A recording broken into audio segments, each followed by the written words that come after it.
Wiley Elliott.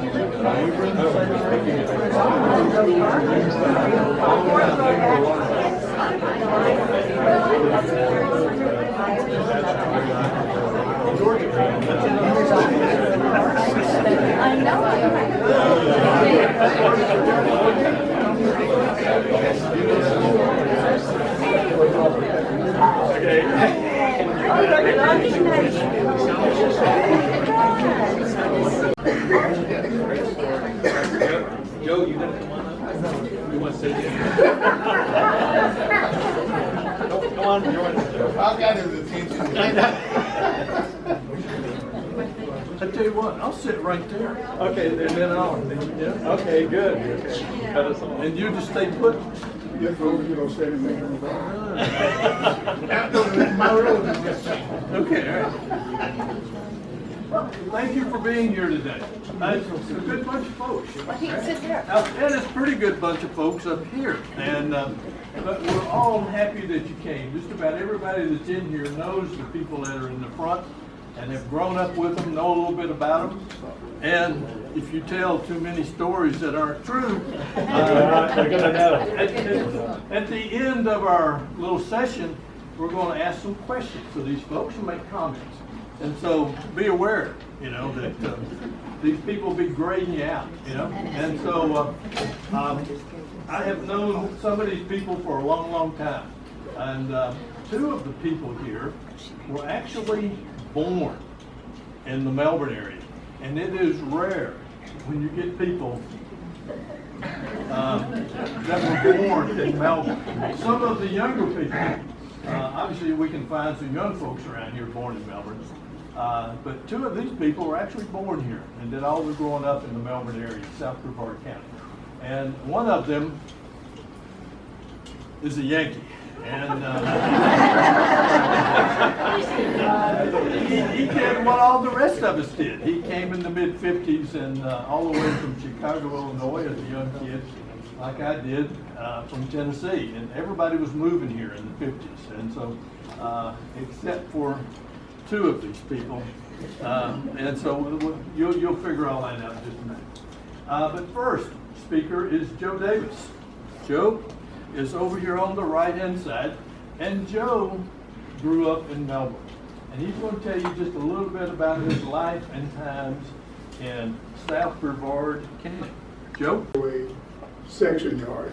My father was the lead laborer on that at that yard. And I have 6 siblings, all of them born in Melbourne, but one. My mother was a single parent for several years until she met my stepfather in the 50s. This is my early life, and I'll take it on further. We moved several times before we finally found a place of our own, and own property and resident. I went to Melbourne Vocational High. How many people in here know of anything about the black school in Melbourne? Anybody? No, Stone, though. No. Is that different from Melbourne Vocation? Yes. I'm going to give you a little bit of detail. By 1953, Melbourne Vocational High School was destroyed by fire. The years afterwards, we were transported, bused over to the old Naval Air Station, the airport. 1953 school year till 1957, I attended that school. I graduated in 1957, going to Melbourne Vocational High School. But all the paperwork showed that I graduated from Stone School. Most people don't know anything about Melbourne Vocational High, and hopefully somebody in this society will do some investigating on that. It need to be stipulated It was one of the first schools, black schools in the Melbourne area. And I was proud to have attended those years. We had some great times. We had some super teachers, and some of you may not know some of them, so I won't give any names. In 1958, I went to work for Pan American World Airways. I worked there for several years, and during that time, I got into the entertainment business, and I formed my own group of musicians and show group. We worked the Brevard County area for several years, and I was fortunate enough to have met a man from Cocoa Beach who was a promoter and club owner. And I'm going to call his name, and maybe somebody may remember Johnny Esposito. Johnny hired me to be the house vocalist at the old Johnny's Hideaway at Cocoa Beach. It started out at the Satellite Motel and went down to the Cocoa Motel.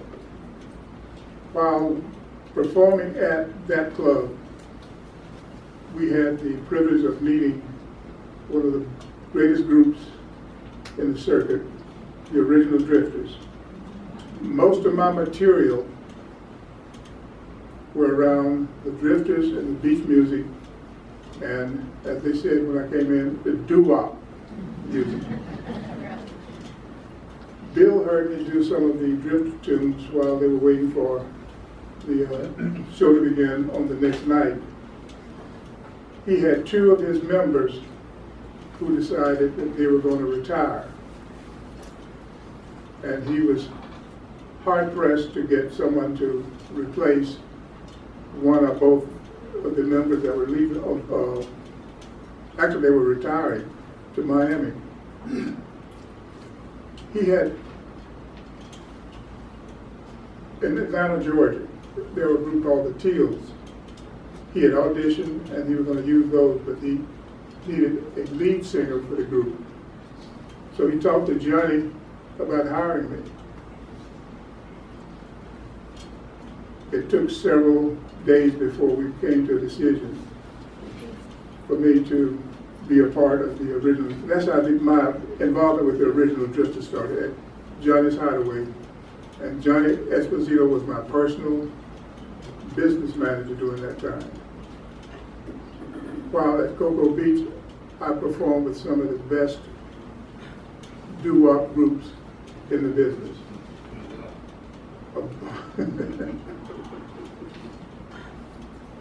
We have a smart aleck. Is he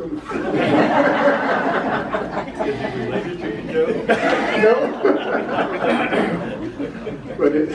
But anyhow, that was my first involvement with the music industry. I went on the road with the Drifters in '69. Started in '68, but officially in '69. And in 1970, I moved back to Melbourne, and I was looking for employment. Back during those years, and you probably read in a lot of the magazine and newspapers, that you didn't get paid very much being a performer. If you're a manager or a promoter, you made all the money. So when I came back to Melbourne, I was looking for employment. Anyhow, make a long story short, I ended up applying for a position with the Melbourne Police Department. In 1971, I went to BCC, to the Police Academy, graduated in 1971, and went to work for Melbourne Police Department in 1971. I worked from 1971 to 1995, 24 and a half years with Melbourne. And while at Melbourne, I went through some dramatic and drastic changes in the attitude here in this city. There are some stories that I wouldn't dare tell, especially with Joe Glover sitting here. But anyhow, I started a program with Melbourne called the Police Athletic League. and that was in 1972. And during and it's still in existence. PAL program is one of the greatest youth programs that we could get involved in. And there's a gentleman sitting up here on the front row seat. He was gracious enough to chair the PAL Board of Directors for how many years, Joe? For several years. And he knew how important it was for our young people in this community. In the African American community, there were a lot of problems. Kids on the block throwing bottles and rocks at police cars and anybody else who passed the time away. We met with them and found out that why are you doing this? Is it fun? They had no place else to go. They couldn't go to a gym. They didn't have a gym. They didn't have a playground. They had Brothers Park, but it was just a building and a field. We got together with my administrators at the police department to request some property that was located on Grant Street here in Melbourne, a vacant lot, to propose a gymnasium plan. It was hard in the beginning, but it ended up, we have a gymnasium on Grant Street here in Melbourne, Florida. And this is not for just the people in the South End community, it's for the entire community. And I invite you all, if you feel like it sometime, to go by and see the activity that's going on there. You won't see any bottles and rocks going. Young people, adults, they all use the facilities. They've been doing it now for many, many years. While at the police department in 1976, I had a mild heart attack, and I used up most of my sick leave, and I was actually worried about it. I was married at the time, didn't have any kids, but I was worried at the time that we wouldn't be able to make it because I didn't have any sick time. And what I'm leading to is I was so proud to be a part of the Melbourne Police Department because the entire department got together and donated sick leave time to me, and I was out for several months and never missed a paycheck. Never missed a paycheck. And I'm extremely proud because they stood behind me in every effort that I made while I was with the police. I had a vision, they shared that vision. I had a police chief who went to the city to request the property that the building is now sitting on. And another police chief, Keith I. Chandler, came in the early 80s. He shared the same dreams. And I could go on and on about the programs that we've developed successfully, ongoing programs that we put together, and it was through the efforts of the people here in the community and the city staff and the police department. And most of these programs are still in existence. May not be working as good as they used to be, but we still have them. We haven't lost anything. It was predicted that one program we started, a council we started, the Melbourne Police Community Relations Council, wouldn't last a year. The Melbourne Police Community Relations Council has been in existence for 22 years. Still, we just went to a meeting a couple of nights who would like to see what the police department and the Community Relations Council are doing. To please come out in attendance and make yourself recognized and show your involvement. You don't have to do anything, just be present and see what's going on. And if you have any input or any complaints,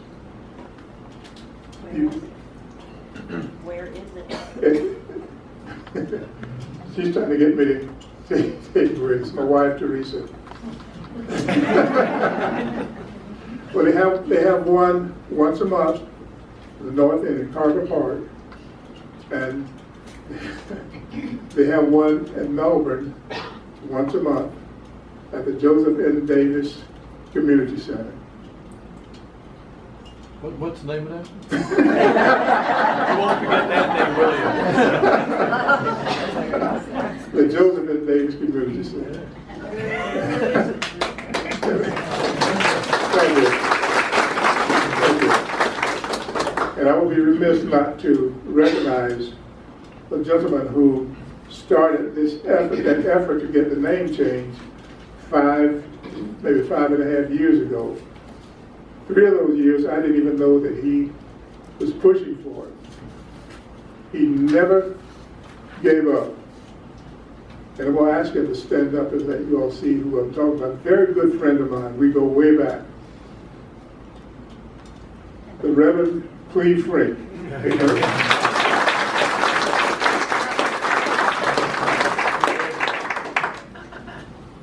And I think that might cover some of it. I have an album here that if you would like to look through it and see some of the things that had happened to me over my career in law enforcement, feel free to take a look at it. Good. Thank you, Joe. And if you have any questions, don't say anything. Thank you. It's excellent. This has been a June tradition that we have people to come in and talk about their lives and growing up in Melbourne. And the good news is what wonderful things happen to people that we know in Melbourne. And the other one's how inadequate I always feel, at the end of one of these programs. So thank you, Joe, for what you've done to this part of the world.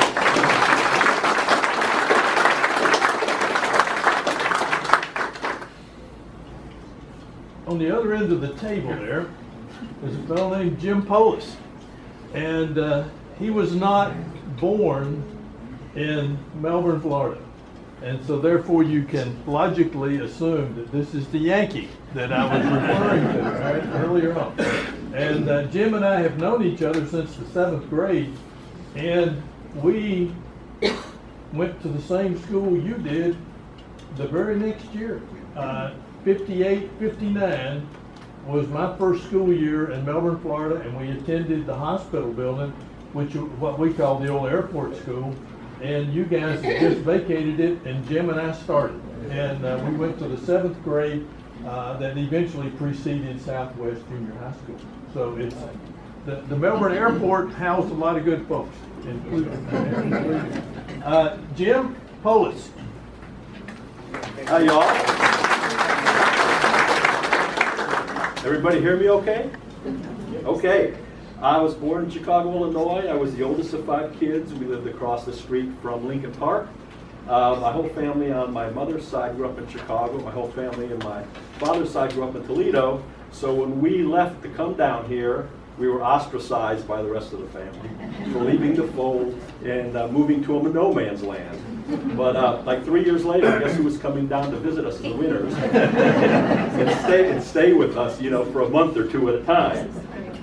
My dad and grandfather owned 3 bars in Chicago, and my grandfather retired in 1955, and it was the family plan that my dad would take on the business and run the business until he was going to retire. So my Uncle Lou bought an efficiency motel down in South Melbourne Beach. It was called Sea Island Manor, and it actually had 4 complete apartments in it. And it was actually part of a bigger efficiency apartment. It was like originally 10 units, and somebody had bought half, and my uncle bought the other half, and they put a fence down the middle. So my grandparents moved down here in '55, and in 1956, my father was diagnosed with tuberculosis, and he had to go into a sanitarium in Madison, Wisconsin, and my mother was all alone in Chicago with 5 kids between the age of newborn and 10, with no job and no car. So my grandparents said, why don't you come down, live with us down here, we got plenty of room. So on Columbus Day, 1956, we got on an airplane, and we came down here to Florida. This is what we flew down on. It was a pretty fancy airplane at the time, a Super Constellation. And looking at that airplane, I'm thinking we probably didn't fly from Midway Airport in Chicago all the way to Melbourne on that. We probably changed planes in Atlanta, but that was the plane that stuck out in my mind and was most memorable because that was a pretty fancy airplane back there. The other thing that was really memorable was coming up to the airport, one of these things pull up. For the stairway to come up, and I'm looking out the window, and I see these huge clouds of white smoke coming out from under it as the stairway's coming up, and as we're walking down the stairs, I see huge puddles of hydraulic fluid on the ground, and I'm thinking, this is a lot different than Midway Airport in Chicago. So at any rate, when we landed at night, and it looked like it was a tropical storm outside. When we were going across the Melbourne Causeway, I remember looking at the phosphorus glowing on the whitecaps in the river, and there was pine needles blowing everywhere, and the river was pretty rough. And when we got down to the house on the ocean, we went up to the dune crossover, and I remember my brothers and I all standing at the top of the stairs, and we were leaning out like this in the wind, you know, the wind was coming up so high there. And our home was 10 miles south of Fifth Avenue in the Atlantic, and it was south of the Sea Dunes Motel, which was originally a Crystal Beach resort, and it was a very popular resort at the time. They had an Olympic-sized pool, and they had a lot of high-end visitors that would come down there and all, because it was right on the ocean. They had a very nice restaurant and everything there and all. And A1A at the time was only paid down to Honest John's. From Honest John's Fish Camp down south, it was a dirt road. My brothers and I, obviously we were too young to drive. We spent a lot of time at Honest John's because we had a boat. We didn't have a motor, so we couldn't go very far in it. But Honest John's was about 4.5 miles south of where we lived, so we'd get in the boat and we'd row down there, and sometimes we'd spend the day down there. And two things that were very memorable about that is Honest John and his friends down there who would be sitting on the deck. And when they got done with their beer, they would pitch them out, their tin cans, and there was this mountain of beer cans next to the homestead. The other thing I remember were the gopher turtle races, okay? He had this wire mesh pen out there, and it had probably 8 or 10 gopher turtles in there, and they had numbers painted on the back. And Honest John, he was known as Barefoot John at the time because he was always barefoot. He would get his toe and he would go around in a circle, scribing a circle, and while he was doing that circle, he'd reach down, he'd pick up a worm and pop it in his mouth, and he'd go, "That's breakfast." Okay? I'm sure he always had a worm in his hand, but it made for a good show. And then he would pick up that wire basket, and whichever turtle crawled across the line first won. And they'd bet like $1 on each turtle, so someone would end up with maybe $8 or $10, and I'm sure Honest John hoped that they would spend it there at the time, you know. So we would, at the time there were 3 watchtowers, Coast Guard watchtowers down the beach. There was one at Sebastian Inlet, there was one at Sebastian Beach Inn, which was a Coast Guard station at the time, and there was another one about halfway between the SBI and Melbourne Beach, city limits, the south city limits. And when we would surf at the inlet, we would sleep in the watchtower there up at top, so we could get up for the dawn patrol for the early morning waves there. We were the second family on the school bus back then. It was an old International Harvester bus, M1. Okay. Honest John's wife and Barbara Arthur's mom, Gladys, was our bus driver. Gladys was one of the first bus drivers in the county to get one of the flat-fronted diesel school buses. And if you acted up on Gladys's bus, she brought you to the front and you sat on the hot seat, okay? All the way to school, or all the way home. If you acted up the second time, she would stop the bus, throw open the door, and kick you off the bus. And it was a long walk home back then. You couldn't do that today, but usually there was no third time for people, okay? The Mosquitoes back then were absolutely fierce. I don't know how many of you remember the old DD2 bug spray trucks, okay, with the big airplane motors on the back. You know, a couple times a week they'd come and they'd back up the driveway and he'd sit there for about 2 or 3 minutes just fogging the house. And when he left, we'd all get on our bicycles and ride behind it in the fog. The airport gave away free DDT. They had a concrete building there with a big tank up top, and we would put like 3 or 4 5-gallon drums in the back of the car and go there. And they had a hose like a gas station hose, and we would fill up the cans with DDT, and we'd take it home. And a lot of us had converted our lawnmowers. We had like a Charles chip potato chip can with the hose that went to the muffler so we could fog the house ourselves. We also sponged it, took a sponge and sponged it on the screens to keep the gnats from coming in. We used it in the driveway as a weed killer. And of course, we all had these little spray cans where we go around inside the house just spraying everything to keep the bug population down, okay? Back then, nobody thought DDT might be harmful. Yeah. They also sprayed DDT using biplanes. And sometimes when the biplanes would fly by, all you'd see is the top wing as it went by over the beach, and then this big cloud of DDT would roll up over the dune line and come across like a big fog there. There were only 3 TV stations down here at the time, channels 2, 6, and 9. And of course, they were all black and white. They were all fuzzy and everything. And in order to get, 2 of them were from Orlando, 1 of them was from Daytona. In order to change between the Daytona station and the Orlando station or vice versa, you physically had to go outside and grab the antenna and rotate the antenna to get that signal to come in. And then this wonderful invention came along called the antenna rotor. These things were great. You just turn that dial, that antenna would go click, click, click, click, click, and you could fine tune it in. And that lasted about a year until it rusted apart, froze up, and then you were back out there again with your hand turning the antenna. And being the oldest in the family, I was also this designated remote control for my dad, you know. Go change channel. 1960 was the first hurricane we experienced, and that was Hurricane Donna. Okay, we evacuated the beach for the Barcelona Hotel, which is now Florida Air Academy. Okay? When we came home, we found A1A and Wavecrest were completely buried in sand. Our lawn was buried in sand. The driveway was buried in sand. The only damage at the house was our antenna was bent in half and the antenna was laying on the roof. But we came home with a souvenir or 2. My mom insisted that they wouldn't put their name on the plates if they didn't want you to take them. So I think we came home with a 5-piece place setting. Of course, in 1962 was the Cuban Missile Crisis, and I remember this very well because of the troop carriers going down the beach, the airplanes, the fighter jets flying over, the missile installments all up and down the beach, and of course the rumors of missile silos and satellite beach there. And of course, you know, who can forget the duck and cover drills? I don't know that this would have saved us from the nuclear holocaust, but that's what we were training for there. You know?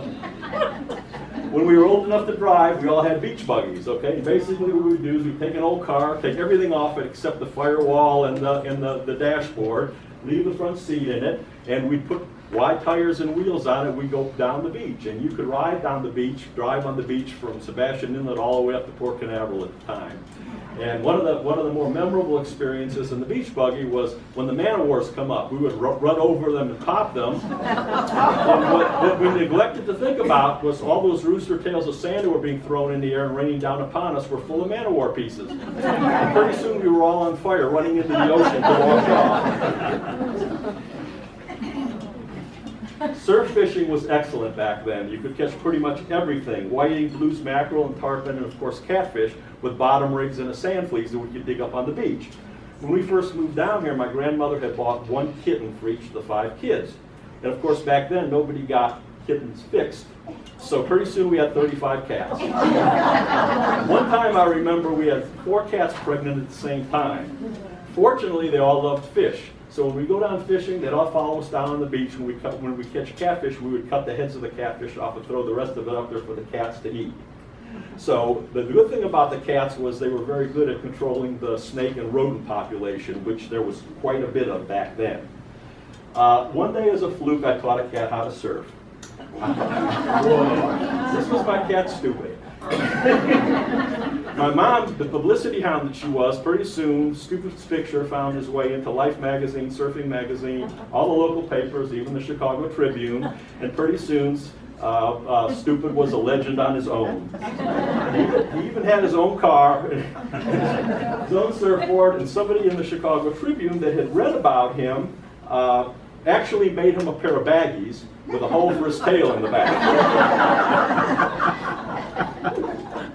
When I was 13, I got a job at the Seasons Motel as a dishwasher in the restaurant. When I walked in there, I see this nice stainless steel automatic dishwasher there, and I'm thinking, oh, there's a dishwasher here, and the guy goes, it don't work. So I had to wash all the dishes, pots and pans, glass, everything I had to wash by hand, And of course, at the end of the day, you just reeked of kitchen grease. The Seadoons had a all-you-can-eat lobster special at the time for $5.95. So it was a very popular restaurant. They also had very good prime rib. And one of the perks I had down there was I could eat a free meal off the menu before I went to work. So a lot of times I ate the lobster or the prime rib. That was pretty good. My dad was released from the hospital in '57. He joined us in Florida. His first job down here was a bartender at Max Midway Bar, which was down on South US 1. He filled in at the Valley High, the Melbourne Beach Casino, the Melbourne Beach Steakhouse, the Tradewinds Hotel, and Neptune Hall. My mom entertained and was a hostess at the Tradewinds Club Hotel, which was formerly the Hotel in the Atlantic. This was also a fairly world-renowned resort for celebrities. My dad bartended there, and my brother and I worked there one summer as handymen. My mom opened the Roaring Twenties Lounge, and that was a very famous lounge down here at the time. It was really, it had caricatures of all the celebrities on the walls and all, and it was a very, very high-end hotel at the time. My dad got hired on by Convair, which was later General Dynamics at the Cape, and he worked on the Mercury program, the Gemini, and the Apollo programs, and he befriended some of the astronauts. My mom hosted parties at the house, and we frequently had some of the astronauts coming down there in their Corvettes and tearing up A1A on the way down and back.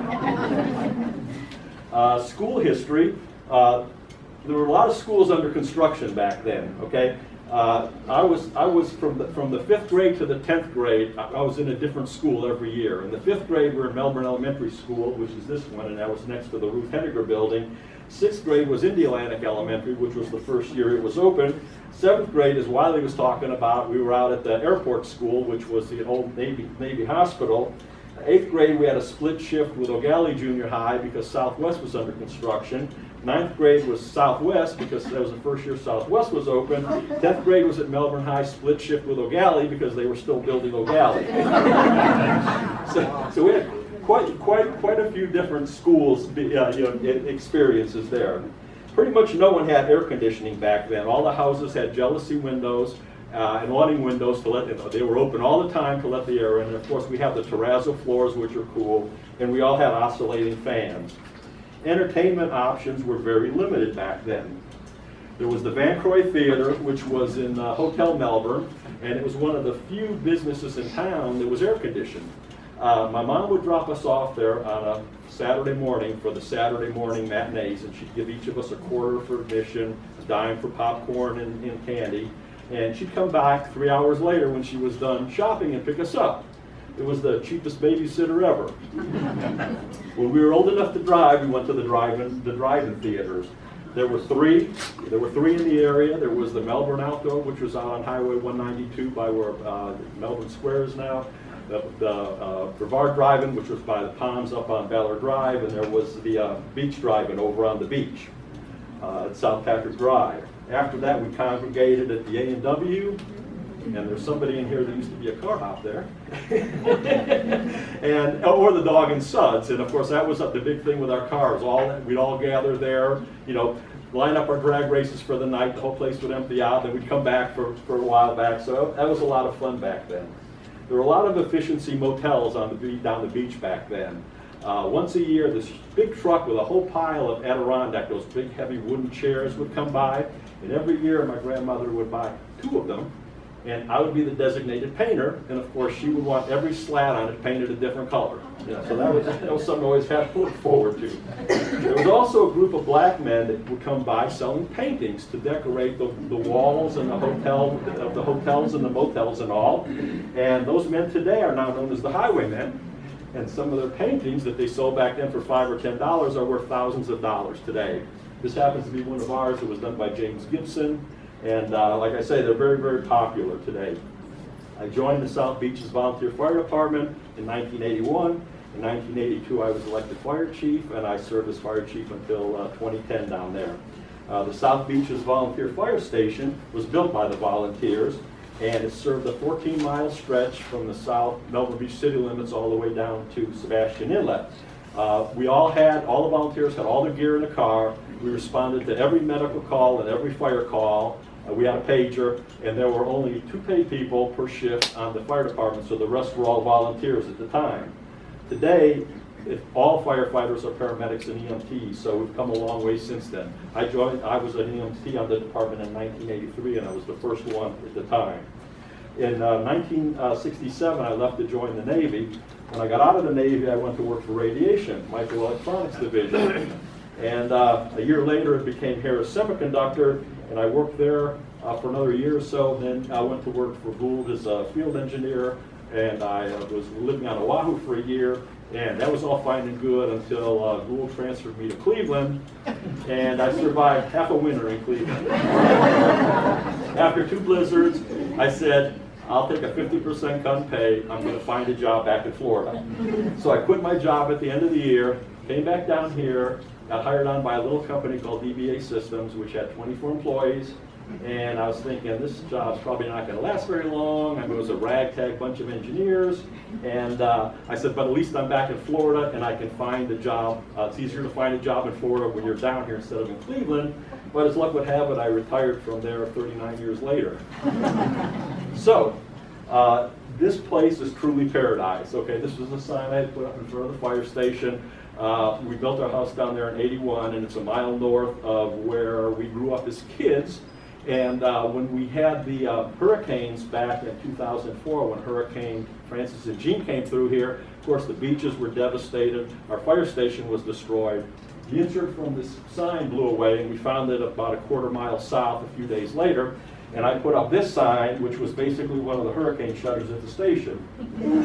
And to this day, it's still paradise. Thank you.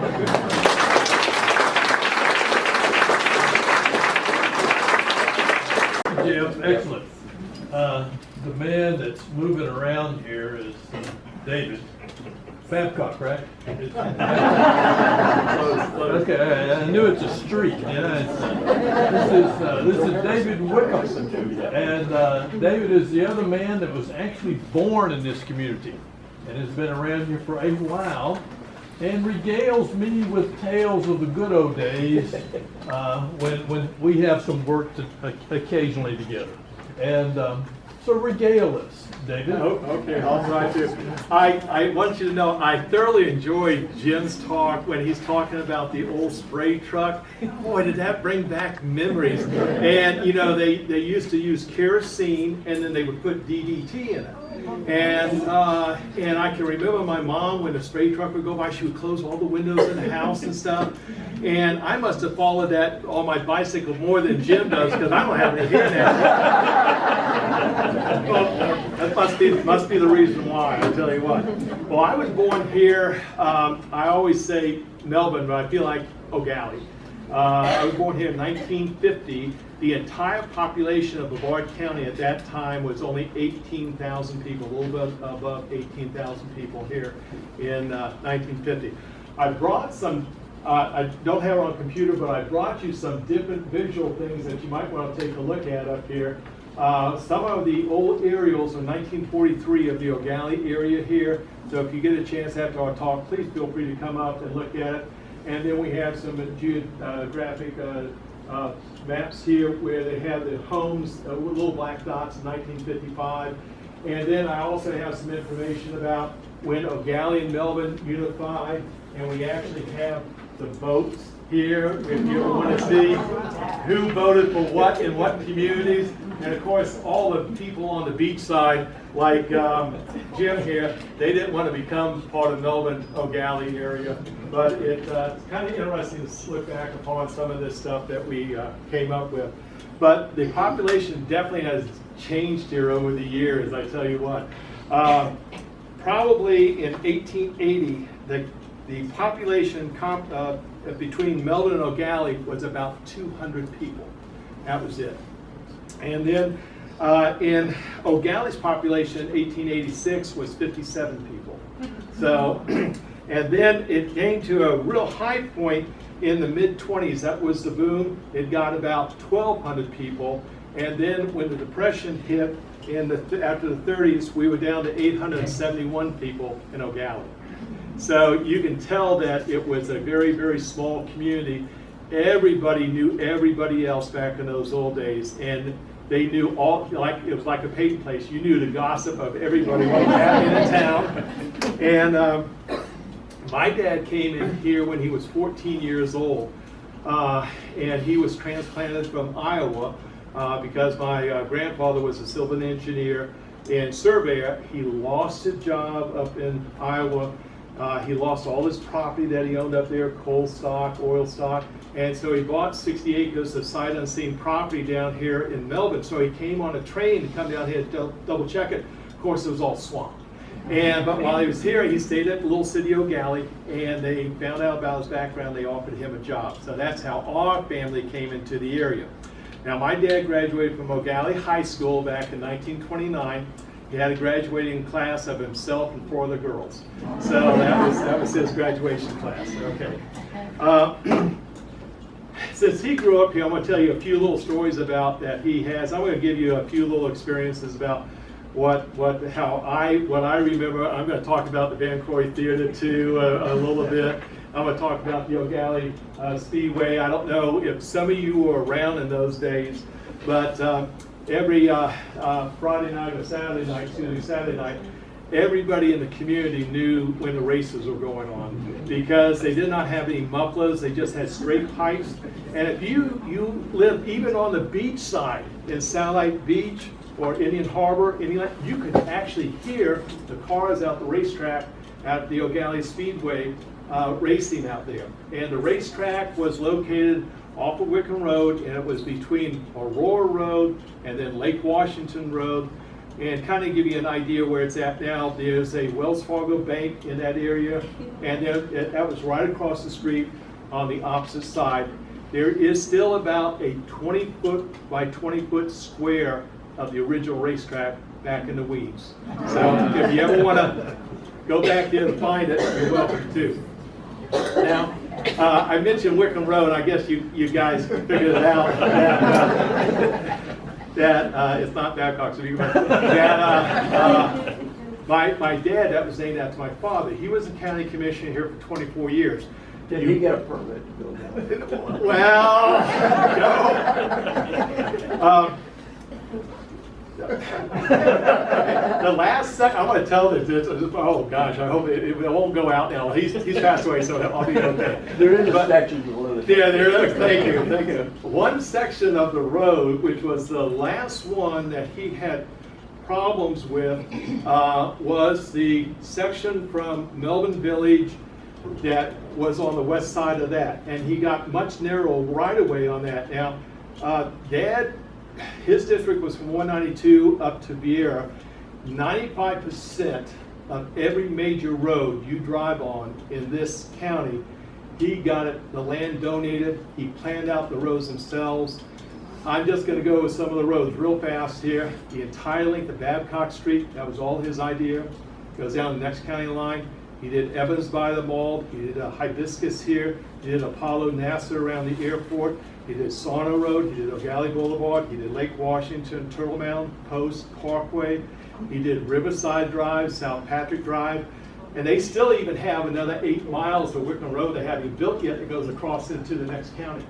One day it will be built there. So, but speaking of Wycombe Road, okay, let me tell you a little story about that. When they were cutting the right-of-way through, what they would do, they would send out the surveying team, and then they would have the actual bulldozers right there with the surveying team.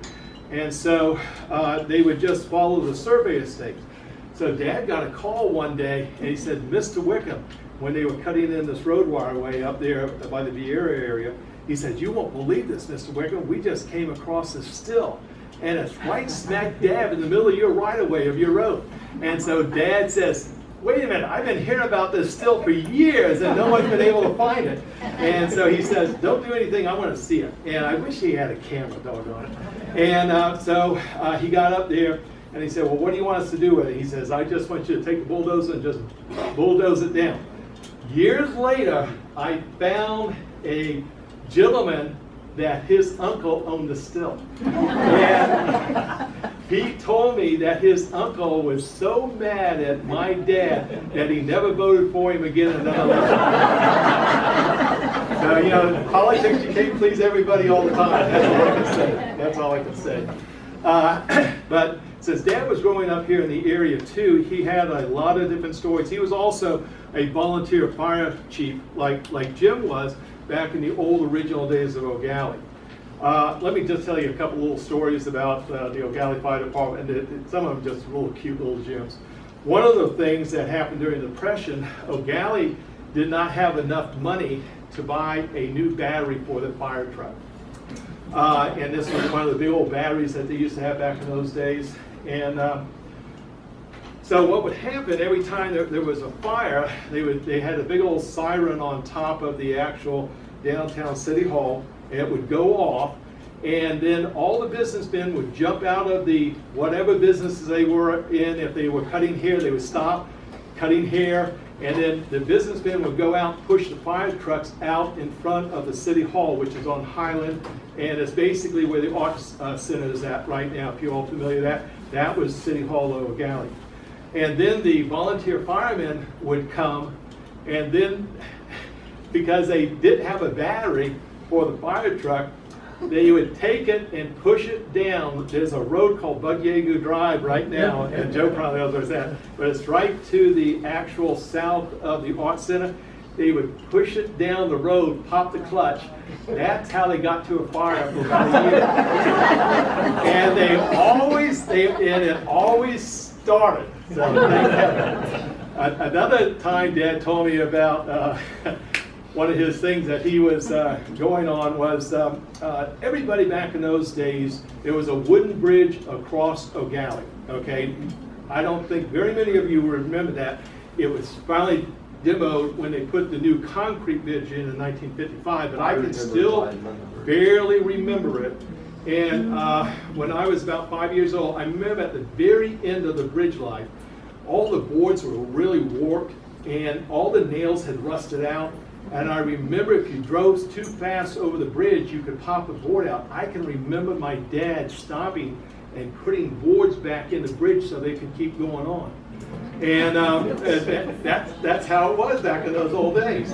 And but there was one section of the bridge. Everybody used to go out and go fishing on weekends there because there was no mosquitoes out in the middle of the river, and because of the wind blowing and everything else, they were all on the beach side. Well, the majority of them were on. And I can remember days growing up with the mosquitoes too, and they were very bad. My dad said when he was growing up as a young guy, of course they didn't have DDT or anything like that, but they would cut palm fronds off of palm bushes, and they would constantly go down and just fan themselves and hit themselves the entire time when they were walking because the mosquitoes were so bad. He talked about how you could stick out your arm, and in about a minute you would have 100 mosquitoes on your arm. It was that bad. I did experience that once. I went down to the Everglades, and this was when I was in high school, and we went down there in the summer, and we went down to Flamingo, and we got at the campground down there, and we kept looking around, and there's nobody at the campground. And we said, gosh, wait, this is the summer months, there should be a lot of people there. Well, at dusk, we found out why. All of a sudden, there was a gigantic black cloud that we heard this buzzing, and it just came out of the swamp, and then it just covered the entire campground.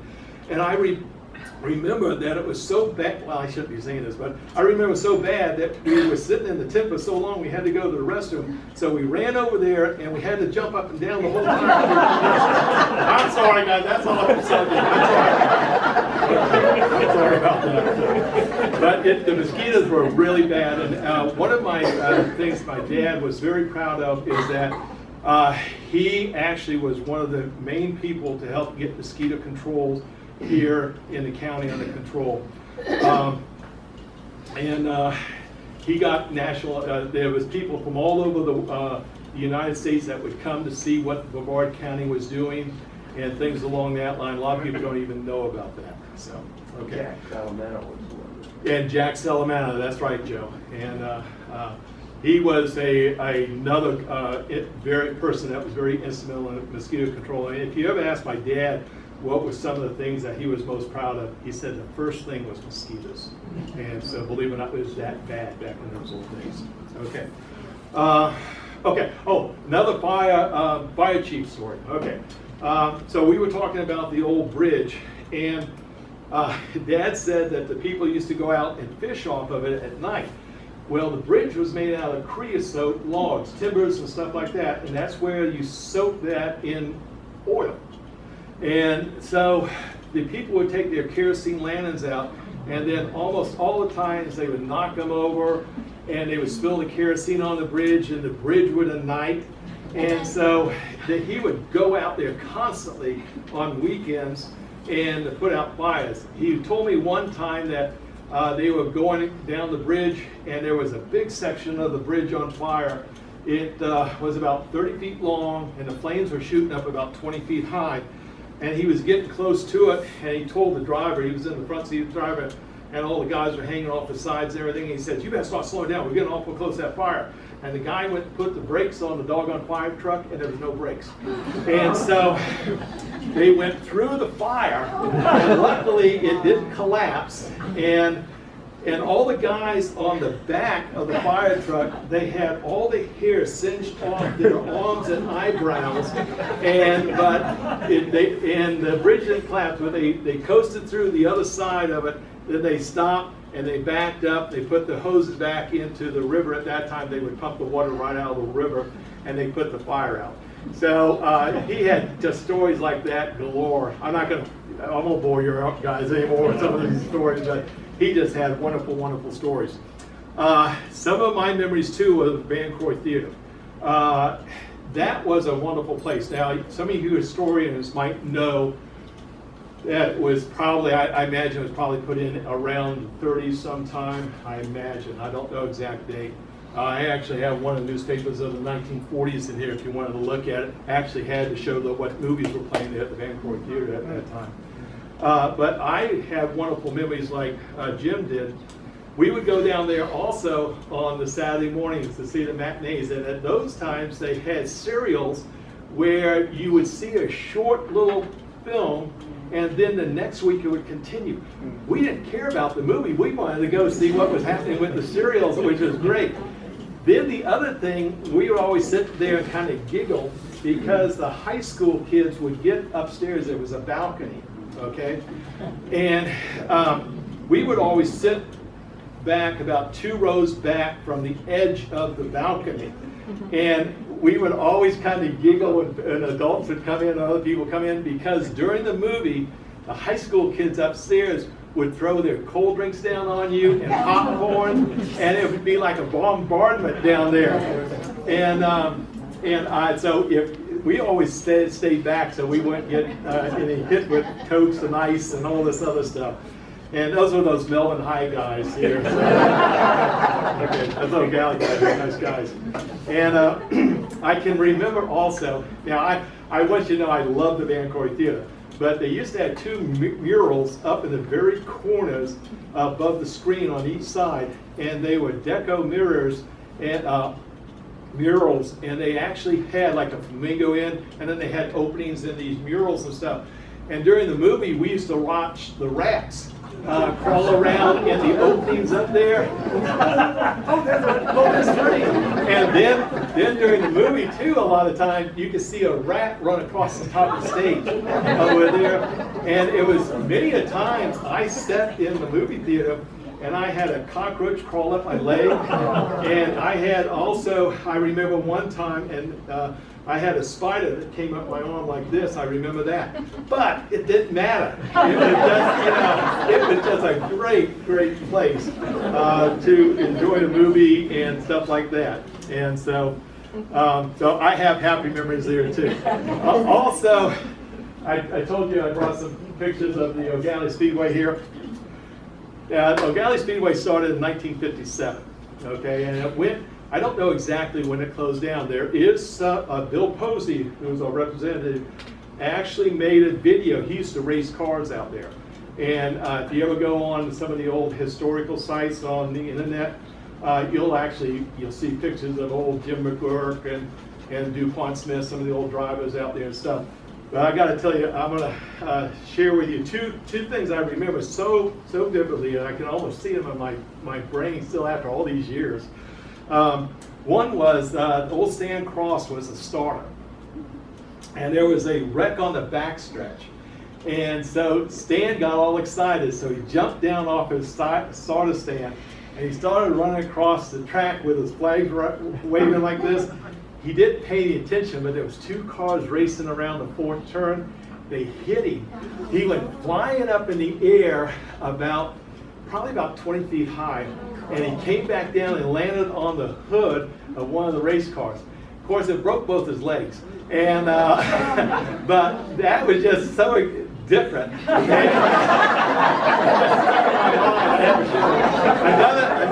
Another story that was extremely different too that I remember was there was 2 race car drivers that were racing around the doggone track.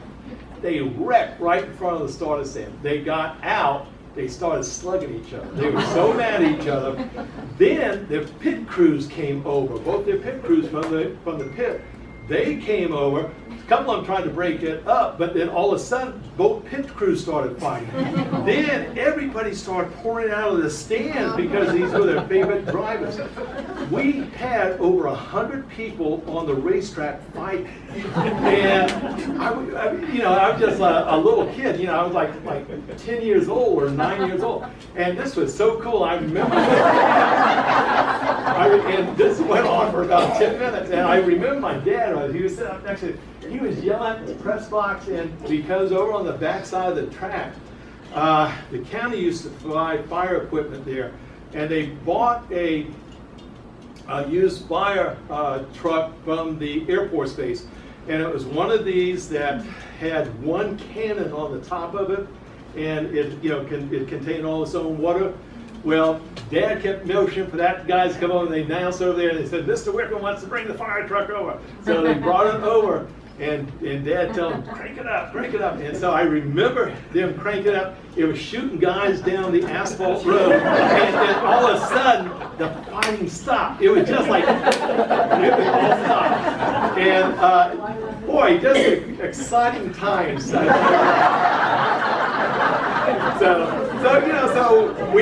Jim and I and Joe, we all have good memories here too. I mean, Joe could probably go and tell you a lot of stories himself then too that we had, but we had just wonderful memories. I'm not going to bore you with any other things, but those are just some of my wonderful memories that I have here in the community.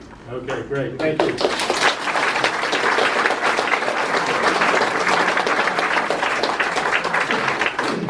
Joe. You're welcome, sir. Thank you, Jim. Thank you, David.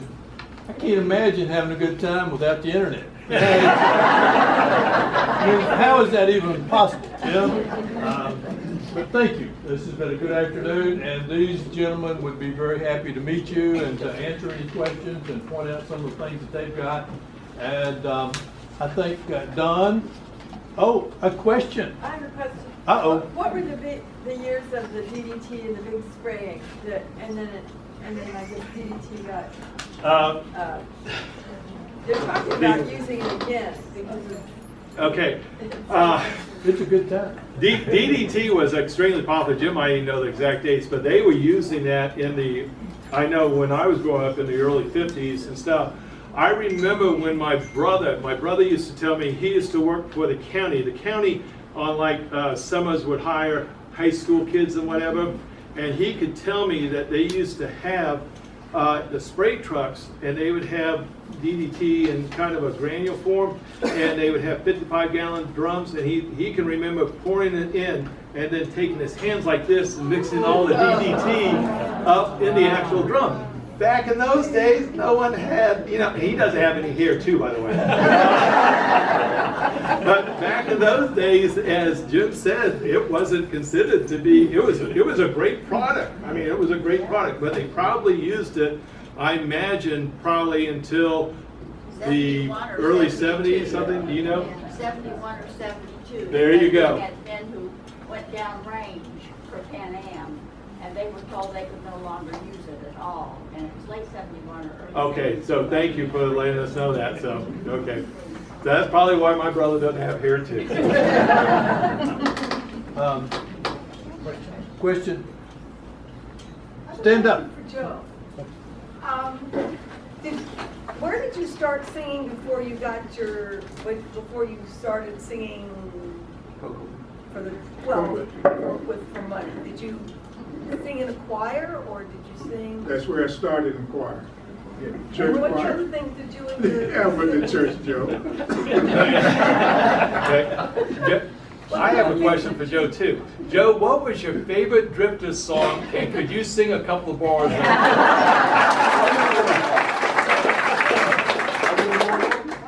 My favorite, Under the Boardwalk. Oh, no, yeah, that's my favorite too. And I'm not gonna sing.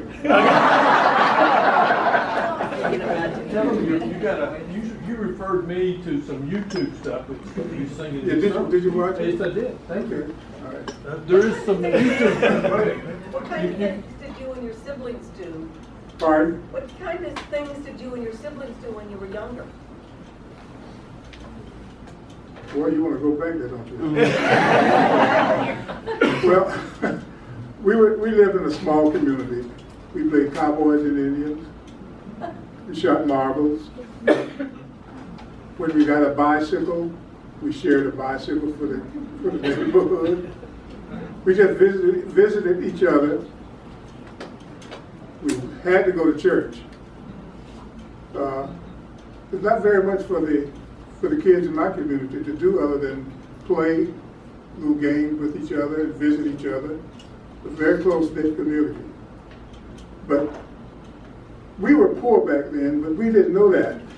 I mean, we were very poor. My mom used to wash and reuse aluminum foil. You knew you had to stay out of trouble. Yes. Very disciplined back then. Parents look out for everybody else's kids back then.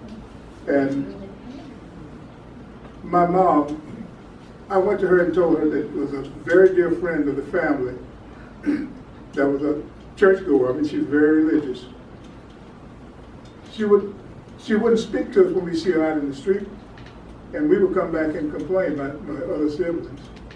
And she asked did we speak to her? And we told her, no, we didn't. She said, well, the next time you speak to her, don't ever worry about her speaking back to you. Give her that respect, whether she respected you or not. Those are kind of things we grew up with here in a very, very close-knit community. And I worked an awful lot back during then. I shined shoes, wags, barbershop, over at the Grand Arcade at the barbershop over there, and Flatiron Building, and how many remember Bank of Melbourne? My math goes. McNulty was the owner of that. He used to bring his shoes over to my house every weekend because he knew I was trying to assist my mom. And whether they would need cleaning or not, he always brought 10 or 12 pairs. You know, just to help out. He knew that my mom was so proud that she wouldn't take a handout from anybody. But those are the kind of things that I did back during then. Worked an awful lot. Didn't make much money, but I worked. We used to sell bottles, soda bottles at the old Keffer store. 2 cents again, 2 cents a bottle. 2 cents a bottle. 2 cents a I bottle. did pay mine the other way at school. And I have a dear friend here. We share a lot of tales, and I'm going to tell them here. Joseph Glover from Glover Oil Company. How many of you know of Joe? You got a lot of friends back there, Joe. Yeah, the next panel you have, you need to get Joe on this thing. He's got some stories. Did you have a question or remark? Well, let him tell what he was going to say something. Oh, I'm sorry. No, no. No, I wanted to ask him, the question from the rear, I asked him, what did you do when you was growing up? I don't know if this audience know that you eventually was the officer of the year for the state of Florida in 1993. Of all the officers, thousands of them. But I wanted to know if you would share with us when you were growing up, staying out of trouble. How did that award relate to your creation of all these organizations, especially the PAL? And how did it influence you in your mother's training? Well, as I stated before, we were a very close community. We looked out for each other. And as a matter of fact, my first involvement with an organized group, we had a place down on Stone Street, the USO, and it was for adults, but they had a shuffleboard court. We got together and organized kids to meet there on their off night and play shuffleboard. We didn't know a darn thing about shuffleboard. Nothing, but we enjoyed ourselves. And that was the beginning of my involvement with working with young people in the community. I formed a vocal group with some of my high school buddies, and we were talking about doo-wop. We used to stand on the corner of Line and Lipscomb Street. It's not Line Street anymore, what is it? Jackson. W.H. Jackson Street, something like that. J.R. Rowland's grocery store, and harmonize. We stayed out of trouble. And if I got into trouble, my mom would always say, she had a saying, wood on water. Wood on your butt and water out of your eyes.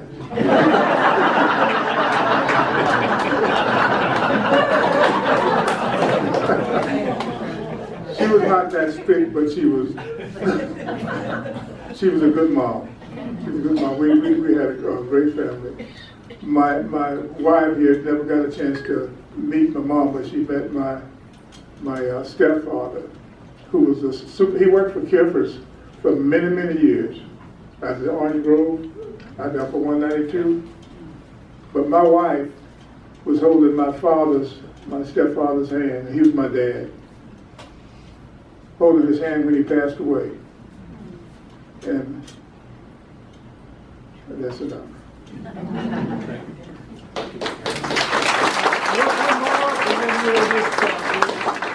One more. Wait. I'm Leonora Mile, and I'd like to take this opportunity to thank Joe Wickham for his courage in helping us pass no smoking regulations in the City Hall down the street. When it was allowed that on one side of the room you could smoke, but on the other side there's no smoking. And seeing no reason in that, and a lot of people who earn their living as realtors who needed to go and file papers and so on needed to be in that building. And they had problems, respiratory problems, and they couldn't go and they couldn't do their job. Well, thank you for letting me know that. That's sweet of you to know that. Because of Joe. Okay. Well, my dad, my father was an old politician, and he did not believe. He believed that you were there to serve the public. So there's so many different things that he did that the general public would have no idea that he did it. When people needed food, he made sure they got food. When they needed medical, someone came to, he made sure they got medical. It was just, that's how he was. And he wasn't there to blow his horn. He just felt that was his duty as a public servant. And so it's kind of like one of the old politicians, kind of refreshing. I hate to say it, but it's kind of refreshing. He was a good man. Thank you, Leo. I appreciate that. Did you have a question? Well, Good, yeah. for David. Did you have an aunt that worked at the telephone company? Yes, I did. Aunt Phyllis, thank you. Yeah, and I had just got out of high school, and my first job was at the telephone company. Oh, wow. And she was the chief operator. that's back in those old days where you had to take wires and kind of pull in, right? Yeah, connect people. So There were no dials on the phone back then, you know, it was operator assistant, and you had a party line, so you had to make sure there wasn't somebody talking on the phone, Yeah, and you picked it up. Yeah, my dad had 12 brothers and sisters, and so they came from a very large family, and some of them stayed in the area here, a lot of them moved out from the area, and I have some very wonderful memories of family gatherings back in those days, because there would be 40, 50 of us all at once coming to Grandma's house, and who used to have an old house on Highland Avenue, and boy, it was fun. It was just, that's all I can say, it was fun. Don, do you need to end this year? Yeah, well, thank you again for a great talk.